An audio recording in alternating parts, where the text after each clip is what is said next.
Bismillahirrahmanirrahim.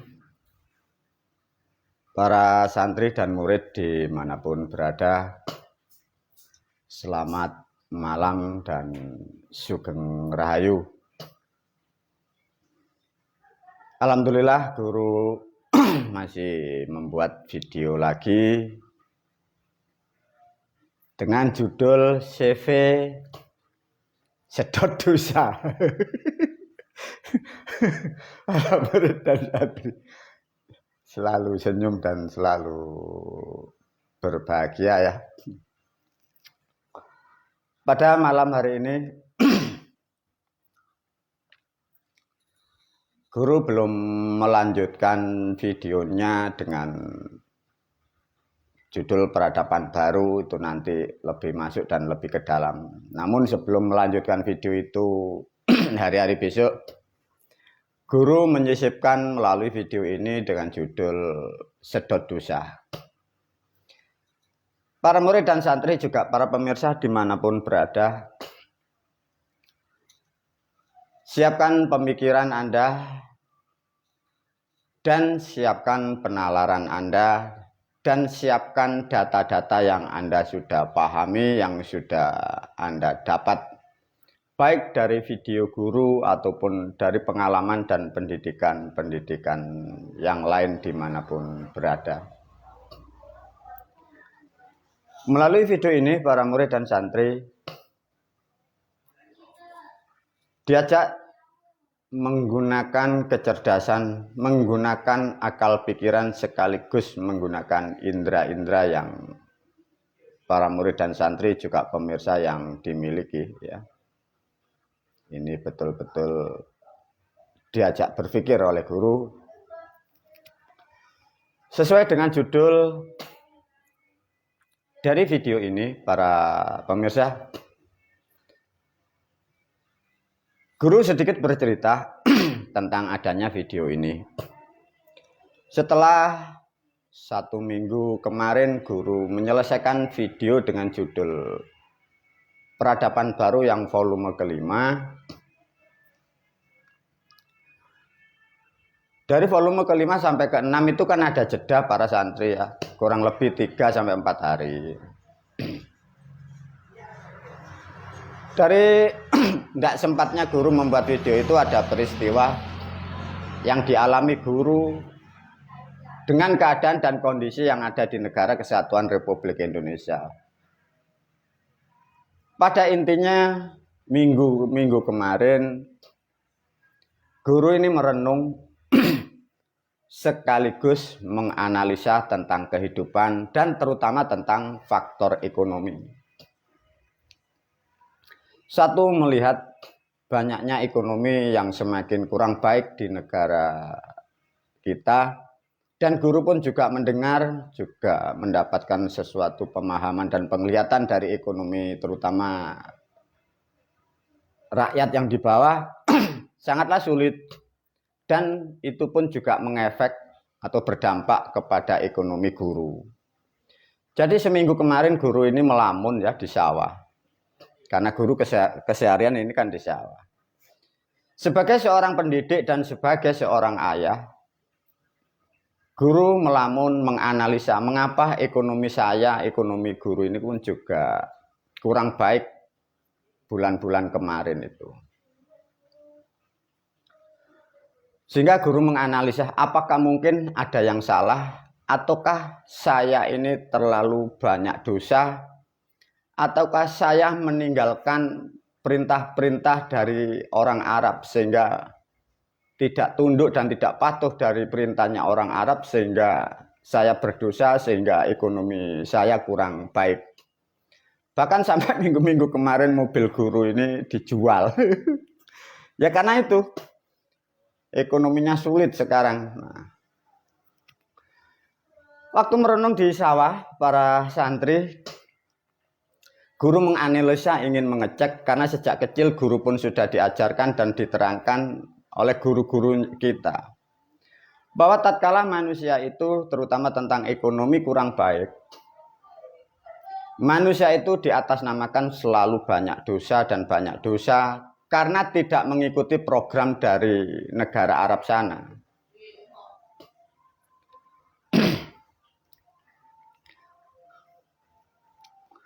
Dengan demikian, guru menganalisa daripada sulit, guru mencarilah sesuatu di sisi yang lain.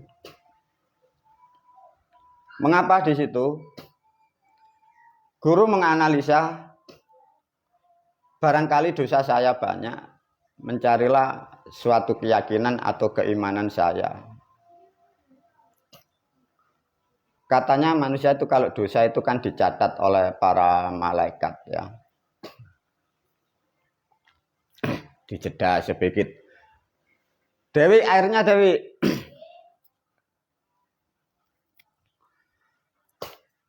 Nah, setelah dilihat guru catatan di malaikat atid, guru bertanya, "Hei malaikat atid, ekonomi saya kurang baik, benarkah saya ini banyak dosa? Tolong lihat catatannya." Akhirnya dikasih tahu sama malaikat, "Loh, ini loh catatan Anda." Biasanya manusia itu kan dicatat baik dan buruknya. Guru pun tidak terima kemarin. Sudah, memang ini catatan saya tidak ngerti karena ini huruf dan sandinya ini bangsa malaikat. Ini bukan bahasa Jawa, bukan huruf Jawa, bukan angka Romawi, bukan angka yang ada di dunia. Saya tidak ngerti itu dosa saya banyak atau sedikit. Apa pemirsa? Tulisan malaikat itu bau bundel-bundel gak ketok dari. Saya tidak tahu dosa saya banyak atau sedikit, tidak ngerti. Catatannya itu enggak tahu, kayak tulisannya manusia ET. Ya. Sudah Mbak Atit, daripada saya melihat catatan saya enggak ngerti. Saya ingin tahu barangnya itu.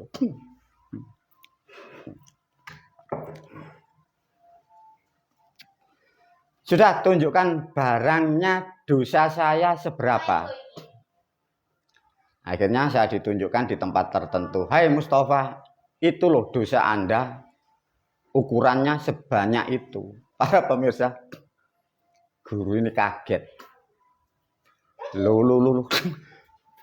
Saya tanpa sadar para pemirsa, menurut saya semua yang saya lakukan di dunia ini loh sudah baik, sudah benar, sudah bermanfaat. Tapi kok dosanya banyak. Nah itu ada barangnya para pemirsa.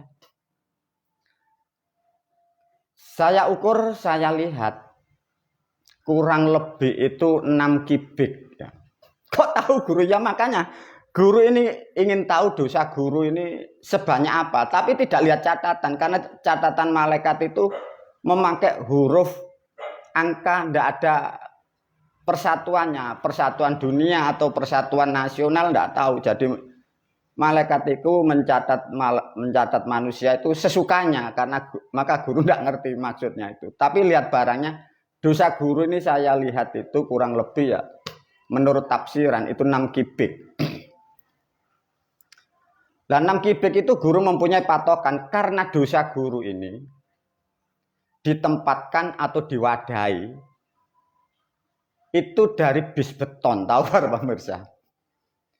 Nah, itu bis beton itu ada 3 titik. 1 titik itu ada 2 bis beton. Ya. Duh, kaget guru. Dosaku kok wakeh ngono. Nah, setelah itu saya berpamitan pada malaikat atid. Sudah malaikat atid, Mbak Atid, sudah saya tahu dosa saya banyak. Setelah menemui malaikat, guru kembali ke alam dunia sambil merenung dan melamun. Solusinya gimana para pemirsa kalau dosa sebanyak itu bagaimana? Akhirnya guru teringat, juga terngiang, karena sejak kecil dan sudah lama dibina oleh para leluhur. Tatkala manusia itu mempunyai dosa atau dosanya banyak, sehingga kehidupannya tidak baik, perjalanan ekonominya pun juga tidak baik. Tapi guru ingat nasihat guru-gurunya waktu masa lampau. Akhirnya pada siang itu guru menemui para leluhur. Guru bertanya kepada ahlinya spiritual dan ahli rohani. Saya bertanya, ketemulah beliau-beliau yang mengasuh guru. Assalamualaikum Mbah. Lapo nggih rawan-awan kok goleki aku katanya. Ngapain siang-siang cari saya? Ini loh Mbah, ekonomi di dunia ini banyak yang sulit, bahkan saya sendiri juga mengalami ekonomi yang kurang baik. Sampai kemarin itu kendaraan saya, kuda saya, yang dimaksud saya itu kan mobil. Leluhur itu nggak ngerti mobil, ngertinya kuda. Nah, gara-gara itu dosa saya ini saya lihat itu kok banyak toh Mbak. Dosa saya itu loh kok ditempatkan di tempat bis beton itu. Lah ngapain kamu cari saya? Guru menyampaikan kepada beliau, para leluhur, Mbah, keahlian saya tentang catatan dosa, kalau malaikat itu hanya mencatat di tulisan atau di buku atau di tempat-tempat apapun, saya bisa untuk menghapus, ditulis di sabak maupun di komputer, guru ini bisa menghapus. Yang jadi problem, Mbah, dosa saya ini ada wujudnya, kurang lebih ukurannya itu 6 kubik, coba kan banyak. Nah, apa para murid dan santri? Untuk menghapus dosa guru tidak bisa. Kalau menghapus hanya tulisan bisa, catatan bisa, disabak bisa, di kitab-kitab malaikat guru bisa menghapusnya. Tapi ini loh, dosa guru ini ada barangnya, sehingga makanya guru tidak mampu untuk menghapus. Ini butuh alternatif yang lain, sehingga guru mencari solusi kepada beliau itu. Akhirnya ketemulah beliau itu memberi saran. Bagaimana solusinya, Mbah, kalau seperti ini? Sama Sultani Aulia memberikan nasihat. Seperti apa? Dulu kan sudah aku ajari, Mustafa, kamu. Tatkala untuk mohon ampunan, kamu harus satu, mendengar dan mengucapkan, dan sekaligus Anda harus menyadari namanya tobat nasuhah. 2, lakukan sholat. 2 rakaat sholat hajat, hajatnya tobat nasuhah, dan ucapkan bahasa-bahasa Arab yang disebut tasbih. Dengan 1000 ucapan itu dosamu akan terampuni. Nah, dari nasihat beliau itu guru pun berterima kasih. Saya ucapkan terima kasih Mbah, nanti akan saya kerjakan, saya pamit. Tapi saya pun kurang puas, akhirnya mencarilah leluhur yang juga ahli ketuhanan. Ketemulah beliau, Mbah Musa Jenar. Saya jawab, Assalamualaikum Mbah. Apa nggih rawan-rawan kok goleki aku? Ngapain siang-siang cari saya? Katanya beliau begitu. Ini loh Mbah, permasalahan dosa saya ini kalau saya ukur itu kok kurang lebih 6 kubik ini loh Mbah. Ini ada barangnya. Kalau catatannya Mbak Atit saya bisa menghapus. Karena ini sudah ada barangnya sehingga saya tidak bisa menghapus. Bagaimana untuk mengurangi atau membersihkan dosa-dosa ini? Beliau hanya memberikan satu statement. Dulu kan sudah aku ajarin dan leluhur yang lain sudah ngajarin. Kalau banyak dosa, ucapkan kalimat tasbih 1000 kali. Jadi beliau hanya memberi satu nasihat, hanya disuruh mengucapkan kalimat tasbih 1000 kali. Yang beliau Sultani Aulia diterangkan dengan kata tobat nasuhah dan masih ditambahi dengan sholat sunat atau sholat hajat itu. Nah, setelah beliau memberi nasihat itu, apa jawaban guru? Oke Mbah, saya siap, nanti akan saya kerjakan. Nah, setelah turun ke dunia, para murid dan santri, setelah pulang malam hari, guru seperti biasa pakai ini, ingin melakukan sholat hajat 2 rakaat pakai baju budak ini. Ya, apa ini para? Ini namanya baju budak ya, budak Arabia ya. Maka jangan bangga pakai baju-baju seperti ini. Ini guru memberi namanya baju budak ya. Kalau tidak budak tidak memakai ini bajunya ya. Apa yang terjadi para murid dan santri? Karena guru ini ingin mendapatkan dosanya ini bersih atau terhapus. Akhirnya setelah wudhu melakukan sholat 2 hajat, guru mengucapkan atau membunyikan bahasa-bahasa Arab itu yang disebut tasbih. Kata orang-orang terdahulu tatkala itu dibaca 1000 kali mempunyai makna dengan sebutan dan judulnya tasbih, maknanya agar mentas kabeh, agar tatas kabeh. Harapan saya dosa saya ini bersih semua. Nah, makanya maknanya tasbih itu di situ. Nah, setelah dikaji oleh guru dilakukan saya baca saya baca 100 kali para santri dan murid. Bacaan tasbih itu apa para pemirsa nanti lah nggak ngerti juga, ini kan repot. Tasbih itu nama kalimatnya, bunyinya itu apa? Subhanallah. Nah, tatkala subhanallah sudah saya baca 100 kok kurang tepat. Akhirnya saya mempunyai alternatif, saya tambahkan dengan kalimat istighfar karena ini nilainya ampunan. Tatkala saya baca 100 kali, belum 1000 ya, subhanallah, subhanallah. Kok belum ada efeknya? Akhirnya guru membuat alternatif dengan saya tambahkan 100 kali dengan kalimat istighfar. Astagfirullahaladzim, astagfirullahaladzim. Sudah 100 kali kok tidak ada efeknya dan tidak ada perubahannya. Apa para pemirsa diajak berpikir oleh guru?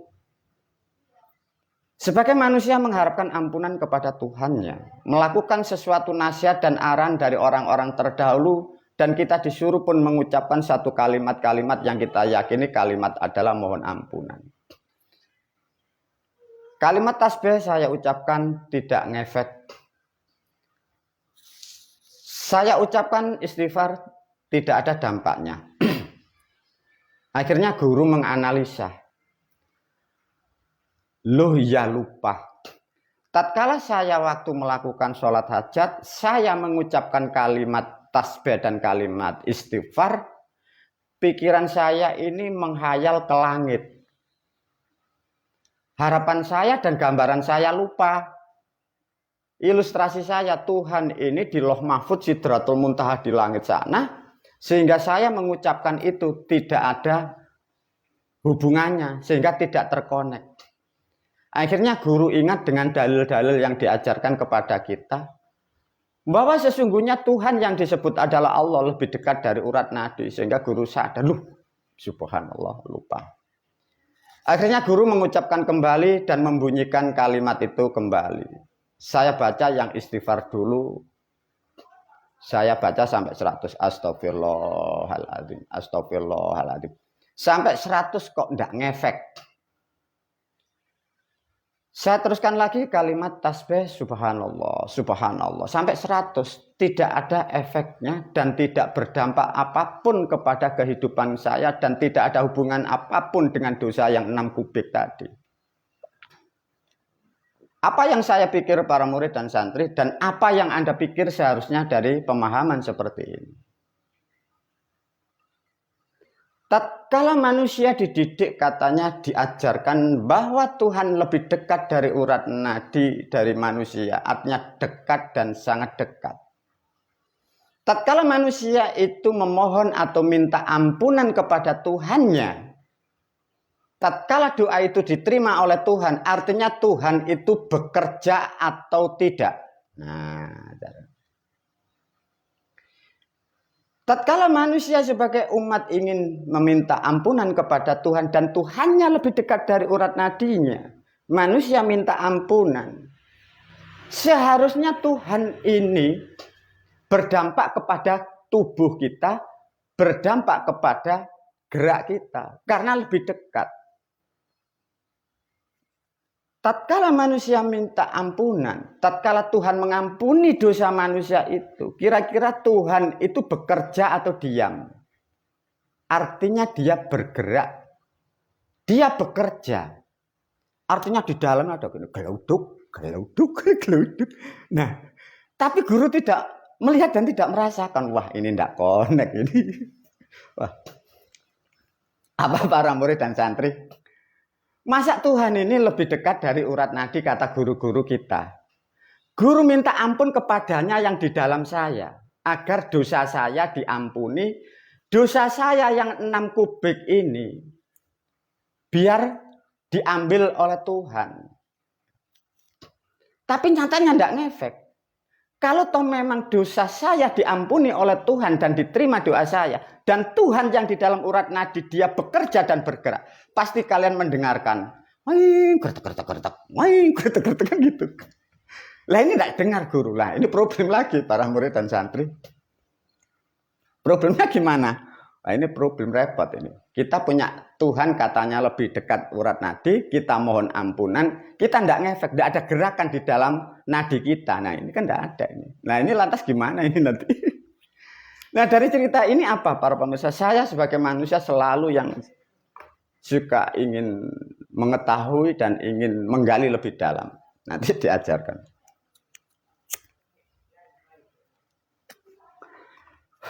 Tatkala doa saya tidak reaktif dan Tuhan saya yang di dalam lebih dekat dari urat nadi pun tidak bergerak dan tidak bekerja, akhirnya guru mencari sosoknya. Sudah dengan diam, meditatif, dengan 1000 bahasa dan 1000 kemampuan mencarilah yang disebut sosok di dalam jiwa atau ruh manusia, atau sosok yang disebut Tuhan atau lebih dekat dari urat nadi guru ini. Guru mencari di dalam frekuensi yang sangat jauh dan yang sangat gaib. Akhirnya ketemulah dia. Apa yang terjadi para murid dan santri? Karena itu alam Tuhan bahasanya tidak seperti manusia ya. Tapi guru mewakili bahasa yang dimiliki Tuhan. Akhirnya guru ketemulah dia. Wahai Tuhan, karena istighfar tadi identik dengan bahasa Tuhan itu namanya Allah, sehingga guru mewakili bahasanya. Ya Allah, gimana sih ya Allah? Saya kan sudah membaca kalimat itu. Tasbih sudah saya baca 100 kali, istighfar 100 kali. Lah ini loh kok panjenengan ini kok enggak bekerja, enggak bergerak. Ini loh saya gimana bingung. Akhirnya saya bertanya. Ya Allah, sebenarnya itu Anda itu gimana sih? Benarkah Anda itu, benarkah panjenengan itu bisa mengampuni dosanya manusia atau enggak sih? Saya tanya begitu para santri. Gergetan jari wong Jawa itu tak dedes teman. Kene iki dosane wis 6 kebek. Minta ampunan kepada Tuhan. Dia tidak bergerak, tidak bekerja. Dia tidak on. Nah, ini kan ribet ini. Akhirnya saya tanya. Ya Allah, benar tak sampean ini, panjenengan ini betul-betul bisakah dan mampukah mengampuni dosanya setiap manusia? Kalau toh memang panjenengan berada lebih dekat dari urat nadi setiap manusia, mengapa tatkala Anda bergerak, tatkala Anda bekerja, manusia itu tidak sadar dan tidak menyadari, bahkan tidak sampai berasa di dalam kehidupannya? Apa jawaban dari Bapak Tuhan para pemirsa? Ya enggak tahu Mustafa. Sebenarnya saya ini enggak bisa mengampuni dosanya setiap manusia. Lah tapi mengapa kok manusia itu loh menuduh saya, katanya ngono kan. Nah, coba para murid dan santri. Tuhan itu tak dedes dari wong Jawa. Dia mengakui, dia menyampaikan pada guru. Aku ini tidak bisa mengampuni dosa setiap manusia. Jare Tuhan ini, aku ini dituduh menungso, jare ini iso ngampuni dosa menungso. Loh, itu kan repot. Akhirnya apa? Lah ini kan repot ya Allah kalau seperti ini sudah terjadi seluruh dunia. Dan sudah ini hampir sudah 1400 tahun. Lantas gimana ini ya Allah? Lah gimana terus kamu Mustafa? Lah ya ini gimana ini? Masa kalau panjenengan memang lebih dekat urat nadi saya, kalau Anda bekerja, Anda bergerak untuk menghapus, untuk mengurangi, bahasa Jawa ini nyedot dosaku, pasti saya ini tahu. Lah ini kok enggak ada. Yang enggak tahu manusia itu di mana asalnya, bagaimana asalnya. Saya ini dituduh dan tertuduh dan saya disuruh-suruh membersihkan dosa-dosanya manusia. Ini loh pertama kali yang menuduh itu loh siapa? Saya pun juga bingung para murid dan santri. Loh coba. Tuhan yang disembah manusia yang dituhankan. Faktanya dia itu loh. Bukan pelaku yang mengampuni dosa manusia lah. Ini kemarin sudah diuji oleh guru. Faktanya dia tidak bisa ngampuni dosa. Lah lantas gimana? Ya tetap dosa guru ini masih 6 kubik.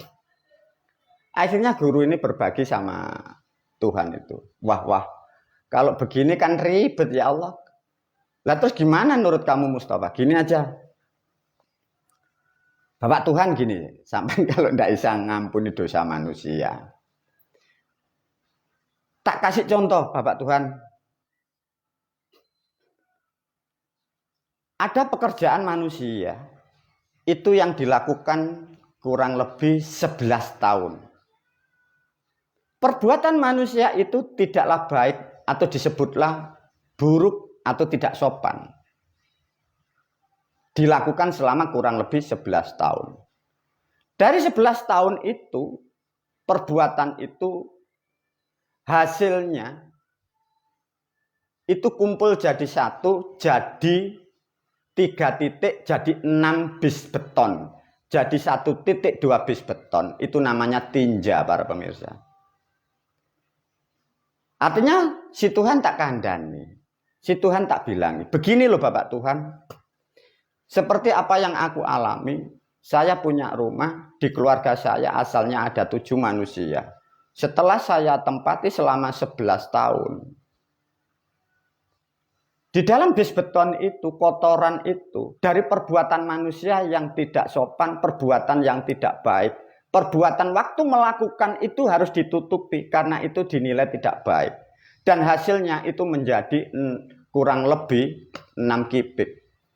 Nah itu di alam dunia, itu saya panggilkan, itu namanya sedot WC ya Allah. Nah itu digarap, dikerjakan, dalam waktu kurang lebih 1 jam itu selesai dan bersih ya Allah. Tuhan itu heran melihat saya. Wih, masa Mustafa jadi iya ya Allah, sampai Ustaz, coba kapan-kapan sampai jadi manusia di dunia, nanti tahu. Saya bersanding berhadapan dengan dia, dia sambil memandang saya setengah heran, setengah marah, setengah tersenyum. Guru kan juga tahu maksudnya Tuhan. Guru pun bertanya, Bapak Tuhan, mengapa panjenengan memandang saya seperti ini? Apakah panjenengan heran, panjenengan ini tidak memprediksi bahwa yang Anda ciptakan jadi manusia seperti apa yang Anda hadapi sekarang? Iya Mustafa, saya tidak memprediksi ya. Ciptaan saya seperti kamu, seperti ini. Sungguh sangat luar biasa. Guru bertanya kepada Sang Maha Pencipta, disebutlah Bapak Tuhan tadi. Kira-kira kalau aku sebagai ciptaanmu menjadi seperti ini, bahkan mampu mengajarimu bagaimana? Aku syukur dan bangga kepada ciptaanku. Dengan ciptaanku yang sangat pandai seperti kamu, menandakan bahwa aku Sang Maha Pencipta lebih pandai daripada kamu. Oke bos, jadi luar biasa. Oke ya Allah, artinya sudah clear ini, alhamdulillah. Nah dari cerita itu apa para murid dan santri? Bapak Tuhan tak ajarin. Gini ya Allah, nanti kalau ada umat ingin minta dosanya dibersihkan, maka jangan sekali-sekali diampuni Tuhan. Berilah bahasa yang tepat. Disedot dosanya. Nah keren kan? Ya. Kayak sedot WC itu. Disedot dosanya. Nah itu keren. Nah tadi Bapak Tuhan tak ajarin. Nah Bapak Tuhan tak ajarin lagi. Gini Tuhan. Agar nanti panjenengan tahu berapa panjenengan nanti butuh waktu untuk bekerja. Caranya begini. Ini estimasi ya Allah. Dengan 7 orang di rumah melakukan perbuatan yang tidak baik, karena melakukannya ini kan buruk, tidak boleh dilihat orang, harus tertutup. Dikumpulkan perbuatan itu selama 11 tahun, diampuni dosanya yang buruk itu, disedot dosanya hanya dalam waktu 1 jam. Tinggal panjenengan nanti umat Anda berapa juta, berapa miliar, ya. Kalikan tahun, potong dengan satuan jam. Nanti panjenengan untuk mengukur waktu kerja berapa hari, berapa bulan, berapa tahun, Anda pasti tepat karena Anda Maha tahu ya Allah. Apa jawabannya Bapak Tuhan? Hebat, baru luar biasa cipta aku. Itulah para murid dan santri, semoga kalian mampu mencerna dari video ini, pahami benar-benar apa yang aku ajarkan. Dan ketahuilah sesungguhnya dia tak akan pernah mampu menghapus dosa manusia.